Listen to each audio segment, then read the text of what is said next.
Warahmatullahi wabarakatuh. Jumpa lagi dengan saya Basuki Wijaya di channel ini. Hari ini kita sampai pada materi penjualan produk jasa dengan sistem konsinyasi. Jadi materi ini ialah materi mata pelajaran prakarya dan kewirausahaan kelas 12 tingkat SMA dan SMK. Nah, di materi ini kita pertama akan mempelajari pengertian dari sistem konsinyasi, yang kedua penjualan dengan sistem konsinyasi, dan yang ketiga surat perjanjian konsinyasi. Yang pertama, pengertian sistem konsinyasi.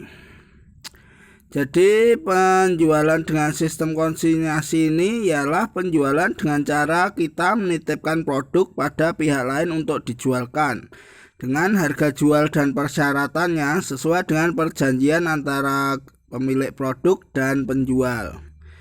Jadi untuk kita menggunakan sistem konsinyasi ini kita perlu membuat perjanjian ya. Jadi perjanjian konsinyasi ini isinya hak dan kewajiban dari kedua belah pihak.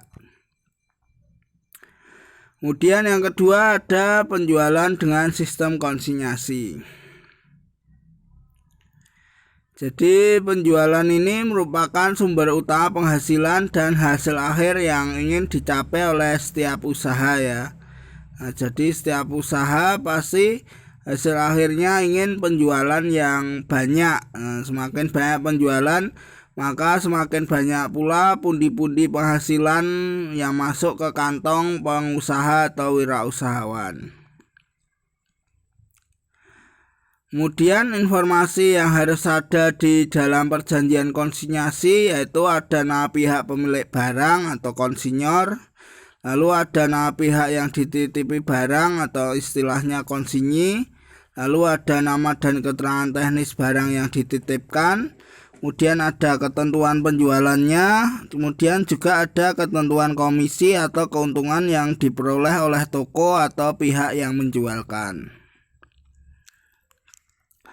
Kemudian kegiatan penjualan itu tidak terbatas ya. Jadi penjualan itu tidak terbatas pada tempat tertentu atau melibatkan banyak orang, atau sering kita sebut penjualan secara langsung. Tapi di masa era sekarang ini juga banyak melibatkan sistem online ya, termasuk dalam kita berpromosi dan menerapkan penjualan itu sekarang banyak lewat online, terutama di era pandemi seperti ini ya. Penjualan online lebih lebih semarak lagi seperti itu. Lalu yang ketiga ya konsinyasi. Yang ketiga surat perjanjian.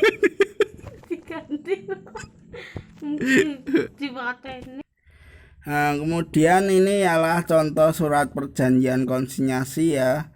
Nah, ini ada nama yang bertanda tangan sebagai pihak pertama dan pihak kedua. Lalu ada rincian perjanjiannya. Kemudian perjanjian kerjasama ini dibuat tanpa paksaan dan kesadaran dari kedua belah pihak.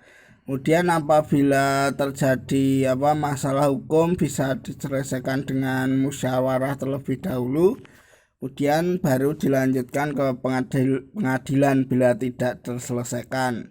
Kemudian ada tanggal bulan tahun, kemudian ada tanda tangan pihak pertama dan pihak kedua disertai dengan materai secukupnya.